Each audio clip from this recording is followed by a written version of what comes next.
Tao po. Tao po.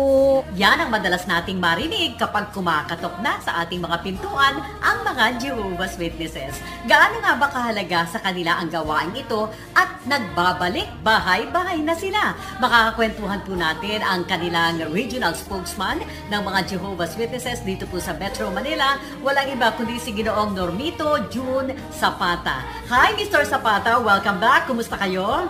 Magandang araw sa inyo, Miss Susan, at sa inyong mga taga-subaybay. Mabuti naman po kami at safe naman kami. Salamat po uli at meron ulit tayong pagkakataon na magkausap dito sa inyong programa.